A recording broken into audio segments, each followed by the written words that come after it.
Halo, halo, apa Yo, kabar Anda semua? Kembali ketemu di hari Rabu, ya, Bung Rocky. Dan pagi-pagi saya sudah dapat kiriman berita. Ini judulnya sebenarnya Rocky Gerung mau dilaporkan polisi gitu. Tapi begitu saya baca ternyata ada nama saya juga, ada nama Refli Harun, ada nama Natalius Pigai. ini berkaitan dengan statement dari konten kita saya kira kemarin yang membahas soal staf BPIP yang bercampur tangan urusan MUI itu, Bung Rocky. Iya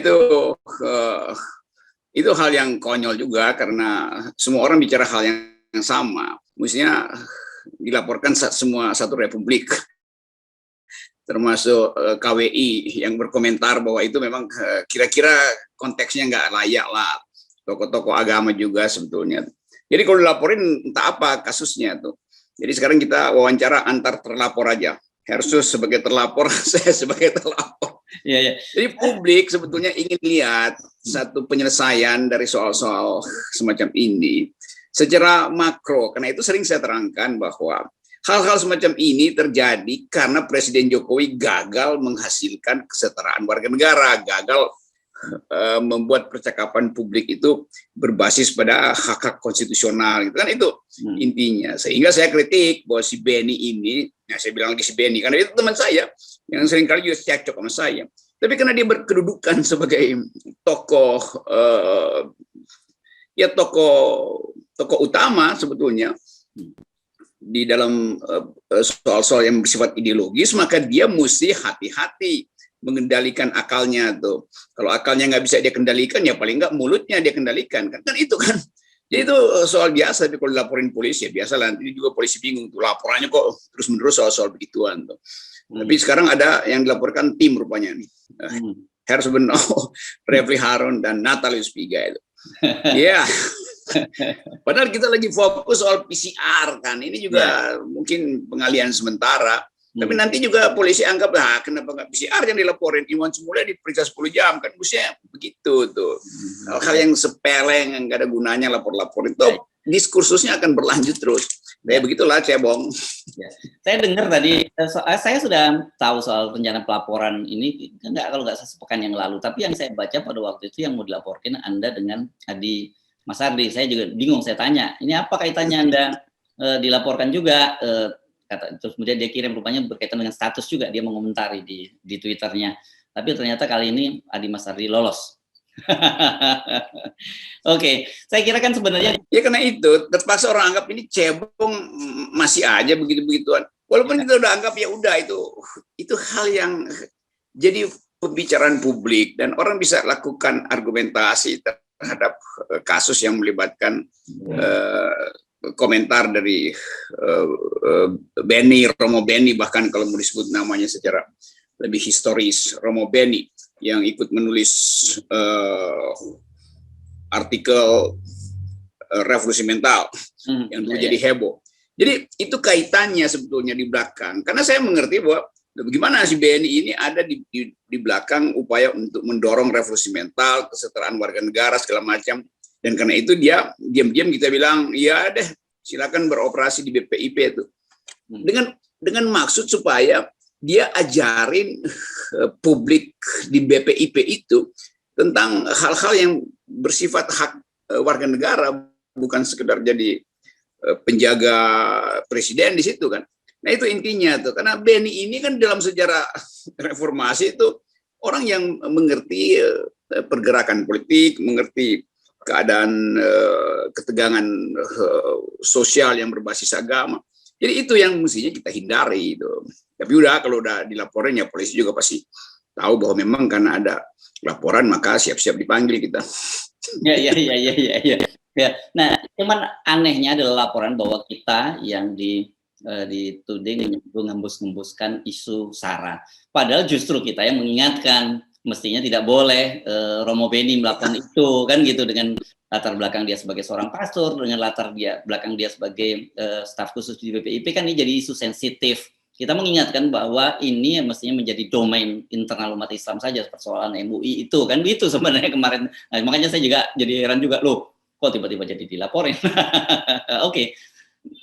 Ya karena memang ditarget. Akhirnya orang berpikir memang kalian tuh ditarget. Refli Harun pasti ditarget.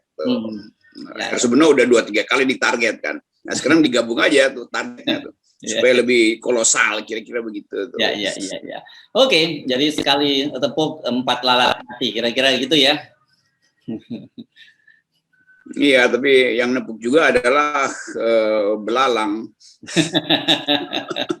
Oke, kita pindah ke yang lain. Soal ini ada soal yang serius saya kira yang mesti kita berkali-kali harus tetap ingatkan terus pada publik, ya ini dengan munculnya varian baru Omicron. Saya juga ingatnya unicorn. Saya sih yang paling sering ingat begitu. Yang ini dampaknya sangat serius karena kemarin CEO Moderna menyatakan bahwa ini kelihatannya vaksin sekarang sudah tidak ada yang mampu mengatasi ini, dan itu soal serius. Dan kita kan bolak-balik menyatakan bahwa salah satu hal yang paling efektif untuk mencegah itu juga seperti dikatakan oleh para epidemiolog, oleh para tenaga kesehatan, yakni menjaga jarak, memakai masker, dan juga mencuci tangan. Tapi kemudian orang melihat kemarin heboh lagi Pak Jokowi bagi-bagi kaos di Trenggalek, dan itu menimbulkan kerumunan massa yang menyambut beliau di pinggir jalan. Ini seolah-olah ini soal vaksinasi ini berebutan panggung dengan elektabilitas, dengan pencitraan Pak Jokowi. Tetap tidak terlihat keseriusan dari segi pilihan event kan. Ya, Jokowi bisa bilang saya mulai hari ini berhenti untuk pergi mondar-mandir, entah masuk sawah, masuk gorong-gorong atau lempar-lempar hadiah tuh. Jadi nggak ada sinyal bahwa Jokowi pun tahu keadaan kan. Sebetulnya mudah sekali kan memberitahu, oke, saya mau diam di istana aja, saya mau Zoom segala macam. Tapi dia masih mondar-mandir. Demikian juga punakawan-punakawan beliau kan mondar-mandir sana sini tuh. Erick Thohir masuk toilet nggak pakai masker, foto-foto di situ tuh. Jadi bagaimana ada persiapan untuk menghadapi gelombang baru dari COVID-19 ini kan? Walaupun dianggap bahwa ya ini satu varian yang sebetulnya ya bahayanya mortalitinya juga di bawah SARS, di bawah Ebola segala macam. Tapi bukan itu soalnya. Soalnya publik tidak punya lagi kepedulian karena percontohan dari atas. Apalagi ada skandal PCR. Nanti orang bilang, wah nanti Presiden Jokowi akan mengumumkan PPKM level tertinggi agar supaya semua orang kembali PCR, supaya PCR laku lagi. Jadi politik pencitraan itu menyebabkan pantul balik yang makin berbahaya tuh. Semakin orang nggak percaya, semakin orang menganggap wah ini COVID itu pura-pura doang tuh. Ini cuma buat lakuin stok PCR yang masih numpuk di gudang sebelum kadaluarsa tuh. Jadi begitu cara melihat publik tuh. Jadi udah satu bagian dari pembusukan politik yang memang nggak bisa dihindari karena hukumnya udah berjalan. Hukum pembusukan maksud saya. Iya.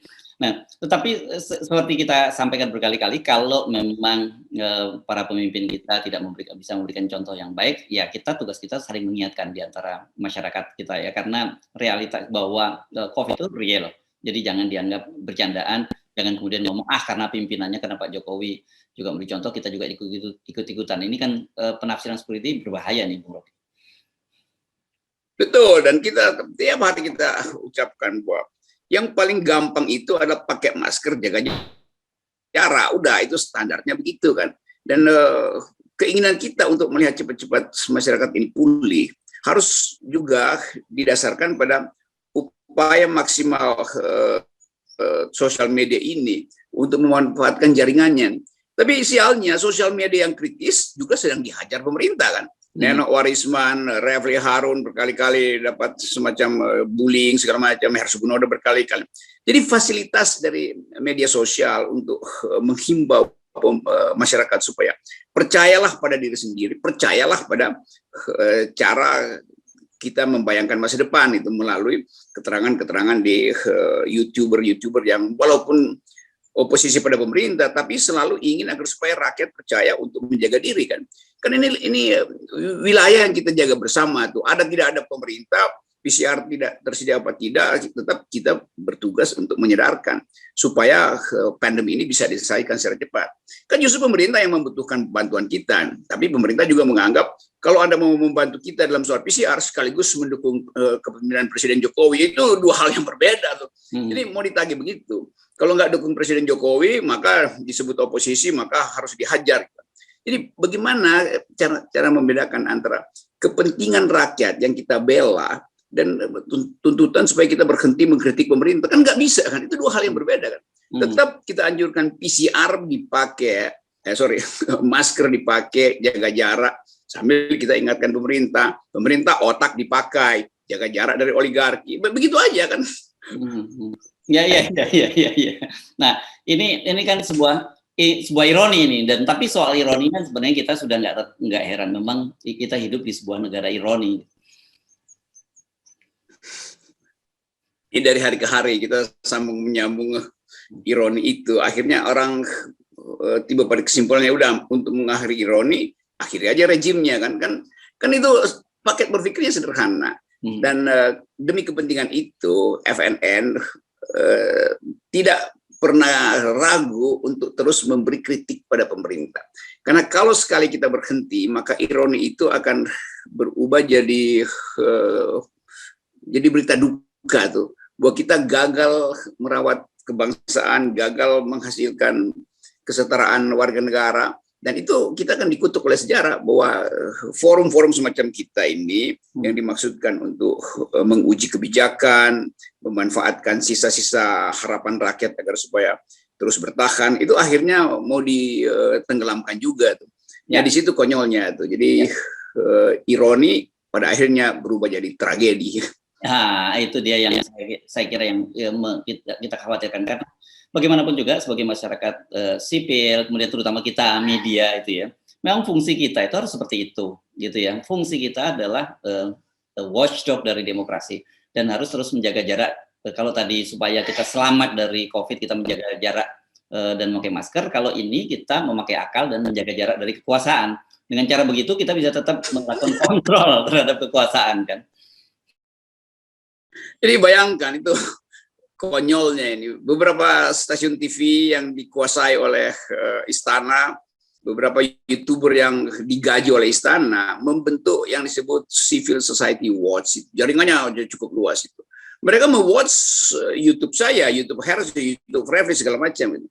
Padahal sebetulnya istilah watcher itu, me-watch artinya amati sesuatu yang berbahaya gitu. Amati sesuatu yang punya potensi untuk memamerkan kekuasaan. Nah, YouTuber itu nggak punya kekuasaan, ngapain di watch? Jadi istilah watch aja bego kan? Bukan bego, goblok. Aduh, dungu maksudnya. Jadi kita lemah tapi di watch. Nah, soal Romo Beni juga ini kan hasil masyarakat sipil yang dibiayai negara me-watch masyarakat sipil yang beroposisi pada negara, udah pernah polisi itu. Jadi bagaimana ada masyarakat sipil melaporkan masyarakat sipil?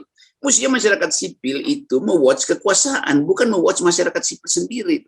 Apalagi oposisi itu adalah bagian masyarakat sipil yang paling lemah, yang setiap saat bisa disentil oleh kekuasaan, ditutup, di take down segala macam. Jadi kacau logikanya. Jadi saya mau coba terangkan, membantu menerangkan pada teman-teman yang sedang melaporkan kami bahwa itu tindakan bodoh. Karena percuma melaporkan masyarakat sipil, karena masyarakat sipil itu lemah. Orang udah lemah dilaporin pula kan. Itu di mana otaknya itu? Lain kalau kita media yang punya kekuasaan secara uang dan power untuk mempengaruhi kebijakan politik. Justru kita adalah korban dari kebijakan politik dungu istana kan. Jadi kacau sebetulnya melaporkan orang lemah kan ajaib kan. Yang mesti laporkan orang kuat yang punya potensi untuk membuat kemelaratan kita kan, begitu cara lihat hukum tuh. Ya, nggak apa-apa kita, tapi dalam kesempatan ini kita mengingatkan gitu ya, cara-cara semacam ini kalau diteruskan itu akan makin memperdalam pembelahan yang terjadi di masyarakat. Padahal kita hadir untuk mulai menjembatani itu ya, karena bagaimanapun juga pembelahan ini yang kalau terus-menerus terjadi, yang rugi itu bukan hanya pemerintah, tapi kita semua gitu. Nah betul, itu pembelahan. Jadi divided citizen, divided nation, divided ideas segala macam. Karena di benak mereka persatuan itu artinya bersatu di bawah kepemimpinan Presiden Jokowi, kan ajaib kan. Jangan membelah diri dong. Jadi ya bersatu. Bersatu caranya gimana? Ya dukung pemerintah. Ini otaknya di mana? Bersatu itu artinya karena ada kepentingan terhadap bangsa, bukan pada pemerintah. Ya pemerintahnya dukung, masa bersatu buat dukung kedunguan.